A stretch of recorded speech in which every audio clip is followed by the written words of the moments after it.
할렐루야. 예, 한 주간 평안하셨습니까? 예, 날씨가 많이 쌀쌀해졌죠? 예, 하나님께서 하시는 일이 참 오묘합니다. 불과 몇 주 전에는 연중 최고의 온도다 이렇게 얘기한 지가 벌써 그렇게 됐는데 또 추워서 말이죠. 오늘은 난로도 켜고 옷도 든든히 입고 그렇게 되었습니다. 하나님 하시는 일에는 다 이유가 있다고 제가 말씀드렸죠. 하나님께 믿고 맡기시고 또 다음 주에 있을 추수감사주일 또 연이어 있는 부흥성회까지 기도로 준비하시고 감사하는 우리 모든 성도가 되기를 주님의 이름으로 축복합니다. 우리 옆에 있는 분들 앞뒤로 함께 반가이 인사할 때에 주님 안에서 살아가는 성도가 됩시다. 우리 인사하겠습니다. 시작. 주님 안에서 살아가는 성도가 됩시다. 예. 한 영혼이 예수 그리스도를 믿는다는 것은 참 놀라운 일입니다. 왜냐하면 구원의 과정에는 인간의 지식과 경험으로는 알 수 없는 거룩하고 신비한 하나님의 역사가 거기에 개입되고 또 임하기 때문이지요. 예수님을 구주로 영접한다는 것은 크게 두 가지 일을 경험한다라고 말할 수가 있어요. 첫 번째 일은 그 사람 안에 이미 성령님이 임재했다는 사실입니다. 우리가 종종 잊고 살고 있는 것이 있어요. 내 안에 과연 성령님이 계신가? 내가 과연 성령의 인도를 받고 살아가는가? 이러한 의심을 우리가 종종 하게 되는데 고린도전서 12장 3절의 말씀을 보시면 이렇습니다. 그러므로 내가 너에게 알리노니 하나님의 영으로 말하는 자는 누구든지 예수를 저주할 자라 하지 아니하고, 여기서 또 중요하죠. 성령으로 아니하고는 누구든지 예수를 주라 할 수 없느니라 이렇게 되어 있어요. 그러니까 내가 예수님을 나의 구주로 고백하고 또 그렇게 믿고 있다면 내 안에 이미 성령님이 임재하고 있는 겁니다. 문제는 사도 바울에 의하면 육신의 생각 또 우리의 과거의 옛사람의 모습들이 아직도 남아있기 때문에 계속 둘이 싸우고 있는 거예요. 그래서 어떨 때는 옛사람의 모습이 드러나기도 하고 어떨 때는 성령의 사람의 모습이 드러나기도 하는 것이 우리의 인생입니다. 그러니까 여러분 기억하시기를 내 안에 성령님이 계시다. 그리고 나는 성령의 인도를 받아 살아가기를 원한다라고 끊임없이 기도해야 그 성령 하나님께서 내 안에서 강력하게 역사하시는 거고, 그래야 내가 복된 인생으로 살아가게 되는 겁니다. 이러한 바람이 먼저 있어야 하는 것이죠. 두 번째 일은 무엇인가 하면 누군가 내가 예수님을 믿습니다 라고 고백한 그 일에는 이미 자기가 죄인이라고 하는 사실을 하나님께 시인하였다라고 하는 놀라운 사실이 숨겨져 있는 겁니다. 우리 인간도 동물이지요. 누구나 우리에게 인간에게 본능이라는 게 있어요, 여러분. 본능. 그리고 대부분의 본능은 자신의 행동에 대하여 관대합니다. 내가 불법을 저질러도 거기에는 다 이유가 있다고 나 스스로 믿어요. 그것 때문에 괴로워하는 사람 별로 없습니다, 여러분. 그런데 상대방의 죄를 저지르면 어때요? 그거 두고 볼 수가 없죠. 오죽하면 내가 하면 로맨스고 남이 하면 불륜이다 뭐 이런 말이 나올 정도잖아요. 인간의 본능은 나에 대해서는 관대해요. 또 스스로 용서도 잘해요. 이해도 빠르고 배려도 합니다. 그런데 상대방에 대해서는 그것을 인정하려 하지 않습니다. 이것이 인간의 모습이에요. 그런데 내가 죄인이다라는 것을 스스로 고백한다는 것, 여러분 이게 쉬울까요? 쉽지 않습니다. 더구나 전능하신 하나님 앞에서 자기의 죄를 고백하고 그 죄를 예수 그리스도의 피로 용서함 받기를 원한다고 하는 이 구원의 과정, 이 사건이 여러분 얼마나 놀랍고 또 신비로운 일인가 우리는 생각해 봐야 합니다. 그래서 예수님을 영접한다는 것은 인간의 지식이나 세상의 경험으로는 설명할 수가 없는 거예요. 그러니까 중요한 게 뭐냐? 예수님을 만나보면 압니다. 자기만이 아는 거예요. 내가 어떠한 은혜를 받았고 내가 어떠한 하나님의 사랑을 받아 2023년도를 지내왔는가 아무리 설명해도 상대방은 듣기만 할 뿐 이해할 수 없고 공감하기 어렵습니다.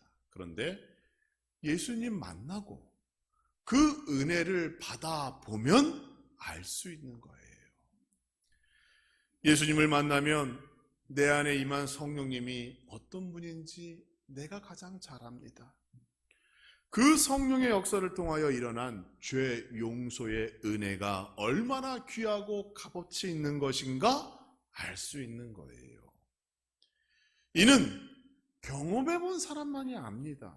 그래서 영혼의 구원, 죄인의 회심은 형용할 수 없는, 설명할 수 없는 하늘의 신비다라고 말할 수 있는 겁니다. 그래서 기독교라고 하는 이 종교는 하늘의 이러한 신비가 날마다 나에게 임함으로 그 감격과 감동 속에 살아가는 종교라고 말할 수 있는 것이죠. 복음에는 신비한 능력이 있습니다.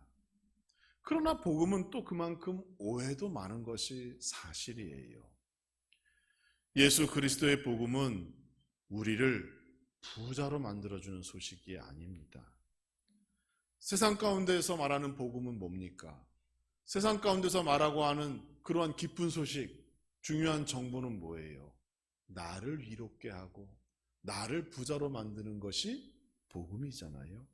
그러나 성경은 자신을 죄인으로 시인하게 하고 육체의 소유를 다 버리게 하며 생각과 행동까지 다 바꾸어 버리는 것, 변화시키는 것, 그것이 복음이라고 말씀하고 있습니다.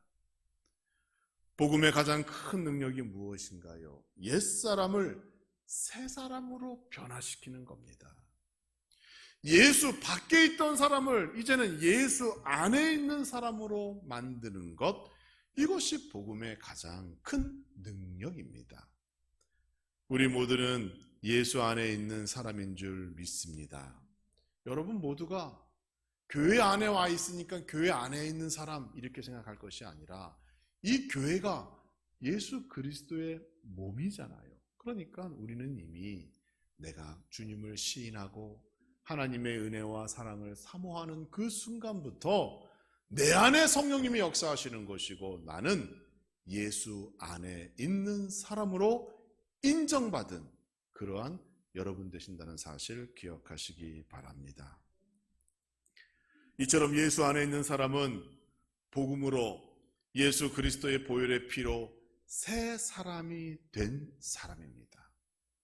그러기에 우리의 인생길에는 이전에 없던 새로운 숙제, 과제가 있는 거예요. 이전과는 다른 삶을 살아야 할 책임과 의무가 우리 안에 생기게 된 겁니다. 왜? 우리는 하나님의 자녀이기 때문에, 하나님의 백성이기 때문에 하나님의 법을 준수해야 할 책임과 의무가 우리 안에 있는 거예요. 예수 믿는다는 것은 이전보다 더 성실하고 정직하고 착한 사람이 되었다라는 것이 아닙니다, 여러분. 예수 안에 있는 사람, 예수 믿는 사람은 완전히 변화되고 달라진 사람을 의미하는 거예요. 단지 저 사람 착하게 됐다, 단지 저 사람이 조금 더 정직하게 됐다를 의미하는 것이 아닙니다. 그런 의미에서 로마서 8장 오늘 본문에서는 예수 안에 있는 사람은 결코 정죄함이 없다라고 말씀하고 있는 거예요. 여러분, 정죄가 뭡니까? 정죄라는 것은 누군가 나의 죄를 지적하고 그것을 죄로 인정하여 책임을 묻는 것을 정죄라고 말합니다. 따라서 정죄함이 없는 삶이라는 것은 무엇인가 하면 내 안에 그 죄로 인한 책임이 없다는 거예요. 바꿔 얘기하면 내가 성결하고 거룩한 사람이 되었다라는 것을 의미하는 겁니다. 여러분, 이게 얼마나 값진 것인 줄 몰라요. 예수 안에 있는 사람은 정죄함이 없습니다. 그 누구도 우리를 향하여 죄인이라고 지적할 수 없어요. 예수 안에 있는 사람은 하나님의 법대로 살아가기 때문에 우리는 성결한 삶을 살아가는 존재로 바꾸어진 겁니다. 예수 안에 있는 사람이 어떻게 정죄함이 없는 삶을 살아갈 수 있을까요? 우리가 더 도덕적이라서 그렇습니까? 남들보다 더 법 준수를 잘하고 우리 안에 있는 양심 따라 더 살아가기 때문에 우리 안에 이러한 정죄함이 없을까요? 그렇지 않습니다. 오늘 본문 2절에 그 이유가 나타나 있죠.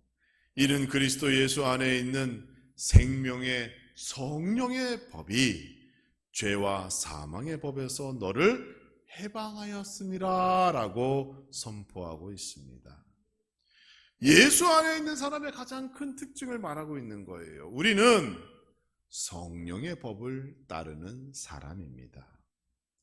자신이 누구를 따르고 누구를 쫓는지가 내 인생에 얼마나 중요한 결정을 합니까? 여러분 아실 거예요.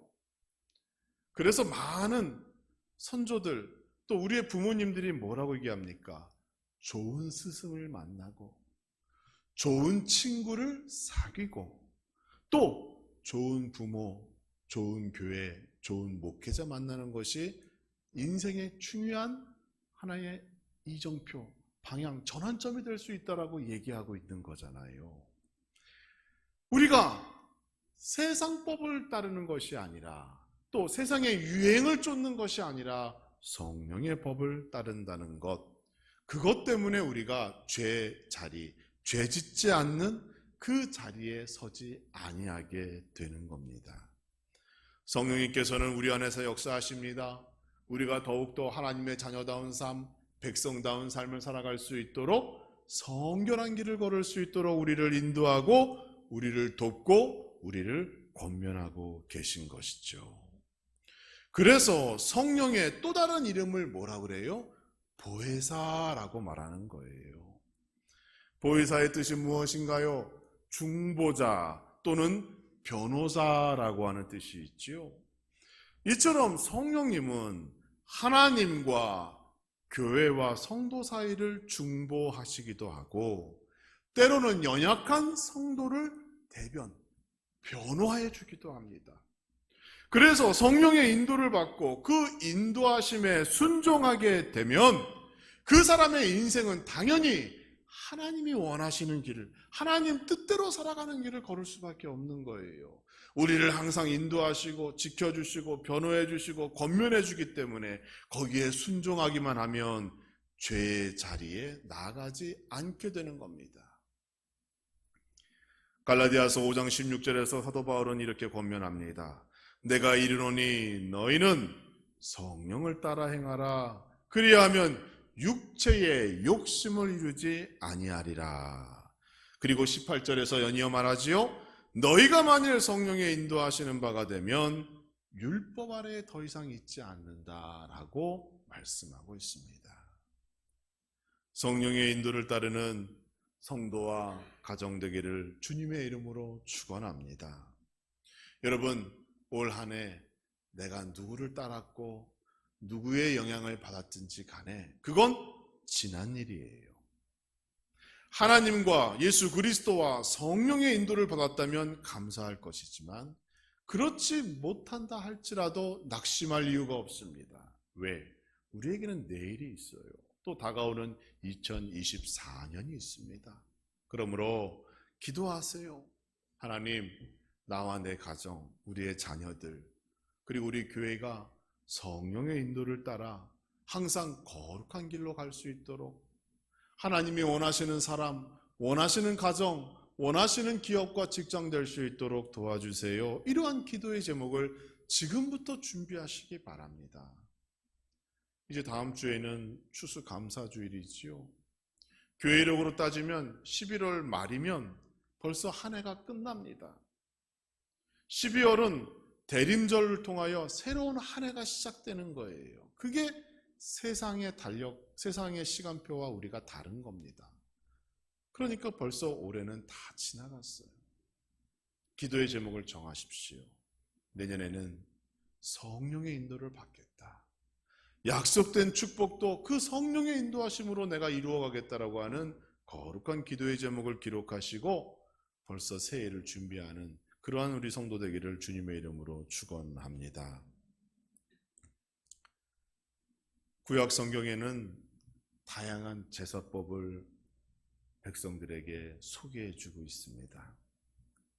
그 다양한 제사법, 결국 하나의 목적을 가지고 있어요. 그것은 거룩하신 하나님 앞에서 너희도 거룩하라입니다.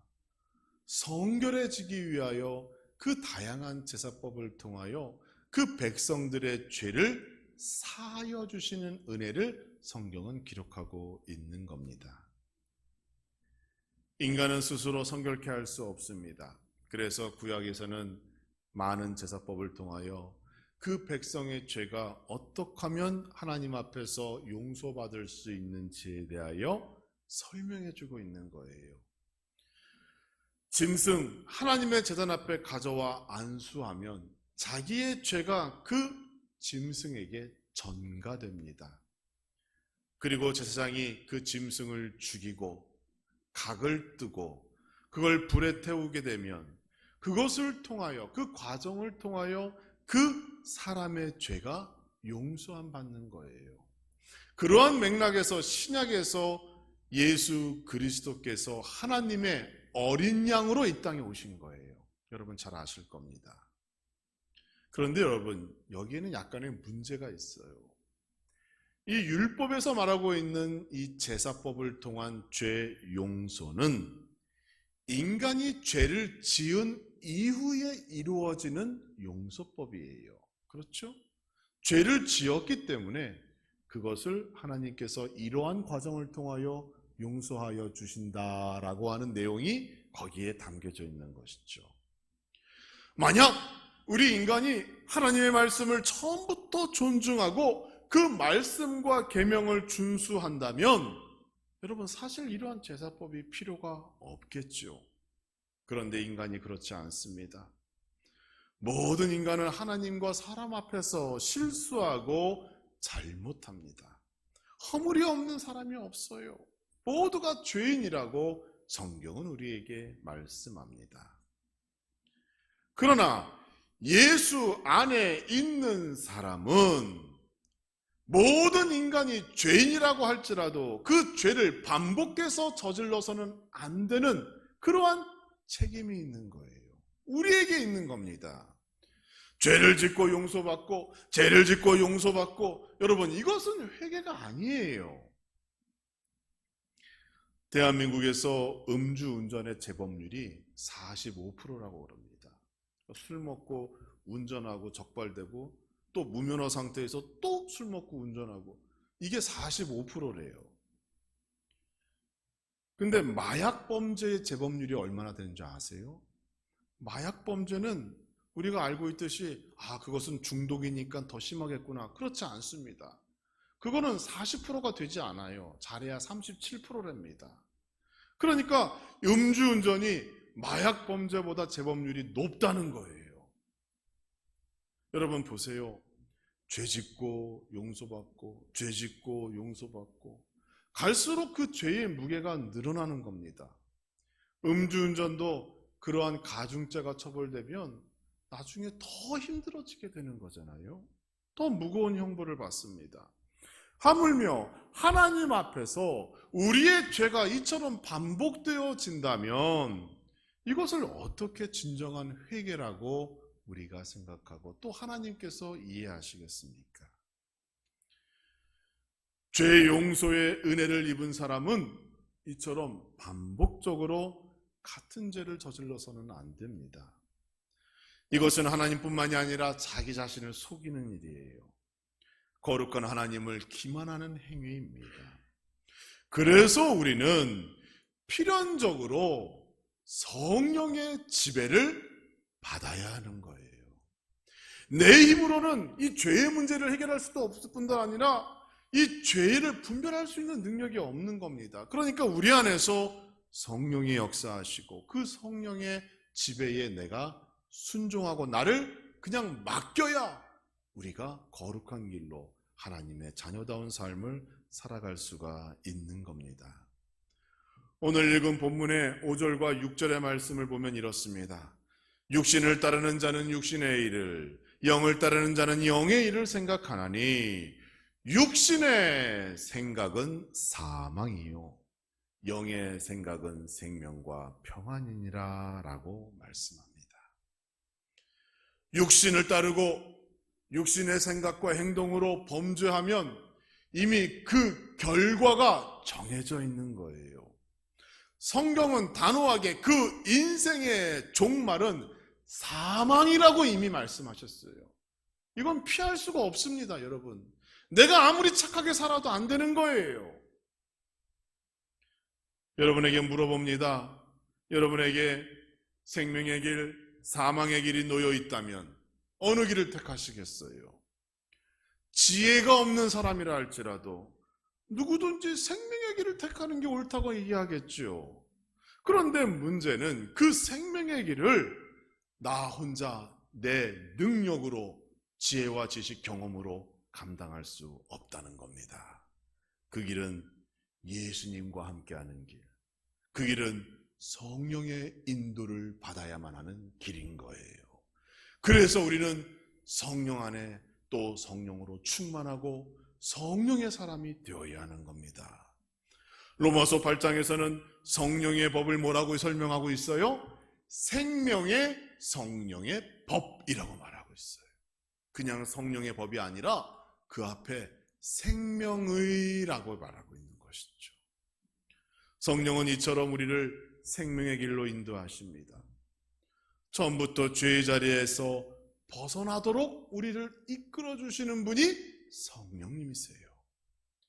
죄에 대하여 용서받는 것도 중요하지요. 그러나 처음부터 성령의 지배와 인도와 그분의 순종의 마음을 가질 때 우리는 죄의 자리, 그 길로 들어서지 않게 되는 겁니다. 이게 우리가 살아가야 할 길이에요. 이러한 삶을 살아가는 사람이 진정한 예수 안에 있는 사람입니다. 그리고 그 사람은 결코 정죄함을 받지 않습니다. 성령의 온전한 지배를 통하여 거룩한 삶을 살아가고 있을 뿐 아니라 항상 생각이 하나님의 일, 교회의 일, 그리고 하나님을 어떻게 하면 기쁘게 할까라고 하는 그 생각과 마음으로 가득 차 있기 때문에 그 사람은 실수하지 않습니다. 사랑하는 성도 여러분, 결산의 시간이 다가오고 있습니다. 추수감사주일은 다음 주일입니다. 그러므로 이 시기에 한 번 더 나의 믿음을 점검해 봐야 합니다. 지난 시간 나는 어떠한 열매를 맺었고 나는 내년에 어떠한 소망을 가지고 이 겨울을 맞이할 것인가, 또 새로운 한 해를 준비해야 합니다. 다행스럽게도 저희에게는 심령부흥성회가 준비되어져 있습니다. 새로운 말씀을 듣고 새로운 기도 제목으로 기도할 잔치가 준비되어져 있다는 거예요. 없는 시간도 만들어내시고 많이 참여하세요. 그리고 큰 은혜를 받는 우리 성도 되기를 주님의 이름으로 축원합니다. 그래서 오늘 저는 설교의 마지막 결론 부분에 예수 안에 있는 자는 어떠한 기도의 제목을 가져야 하는가 말씀드리고자 합니다. 첫 번째 기도의 제목은 육신을 따르지 않고 성령 따르며 살아가겠습니다 라고 기도하시기 바랍니다. 육신을 따르지 않고 성령을 따른다는 것은 성령 충만한 삶을 의미합니다. 예수님을 구주로 시인한다는 것은 이미 내 안에 성령님이 내주한다는 증거가 되는 것이죠. 그러므로 우리는 성령 주세요 라고 기도하는 것이 아니라 받은 성령에 감사하시고 그 성령이 활발하게 역사하실 수 있도록 성령 충만을 위하여 기도해야 합니다. 성령 충만을 가장 첫 번째 기도 제목으로 삼고 성령의 인도하심으로 순종하심으로 더 복된 길을 걸어가시는 우리 성도 되기를 주님의 이름으로 축원합니다.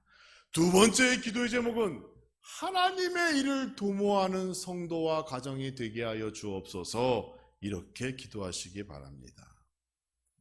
본문 7절을 보니 육신의 생각은 하나님과 원수가 된다고 말씀합니다. 하나님과 원수가 되면 당연히 성경에서 약속한 축복은 기대할 수가 없죠.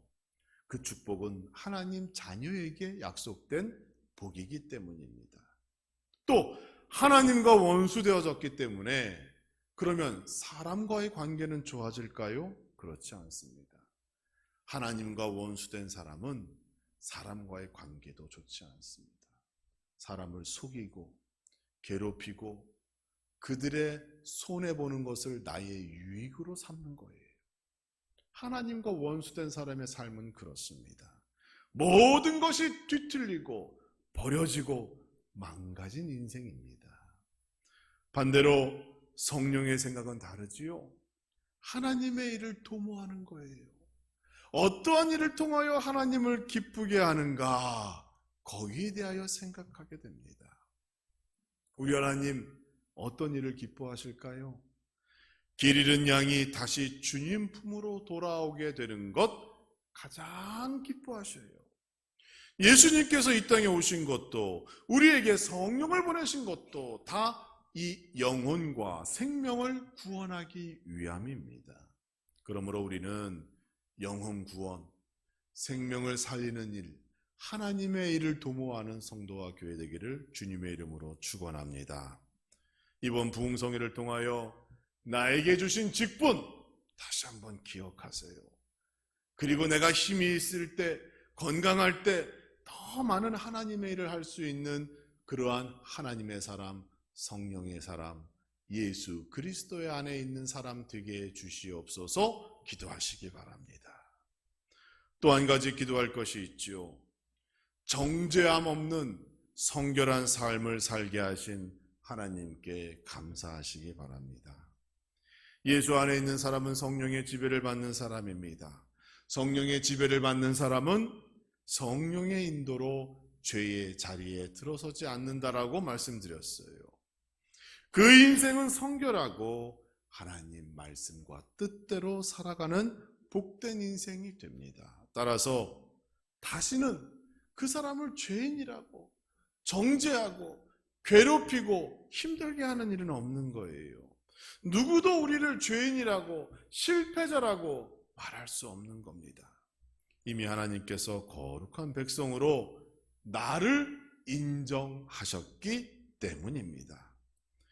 이러한 복된 인생, 하나님의 자녀됨으로 인정해 주신 하나님께 우리는 감사해야 합니다. 예수 믿게 된 것 감사합니다. 이 함라중앙교회에서 함께 더불어 신앙생활하게 하신 것 감사합니다. 하나님께 감사하면 또 다른 감사가 연이어 나타나게 될 줄 믿습니다. 사랑하는 성도 여러분, 우리 모두는 예수 안에 있는 사람입니다. 성령의 지배와 인도를 받는 사람입니다. 죽은 영혼이 아니라 우리는 살아있는 영혼이며 우리에게는 생동력 있는 하나님의 말씀과 성령님이 나를 지배하십니다. 이러한 기쁨과 감사로 추수감사절을 맞이하여 한 해를 잘 결산하시고 또 다가오는 심령 부흥성회를 통하여 새로운 말씀과 새로운 기도의 제목으로 다시 한번 나의 믿음과 신앙을 무장하고 그리고 2024년도 잘 준비하는 우리 함라중앙교회 모든 성도가 되기를 주님의 이름으로 축복합니다.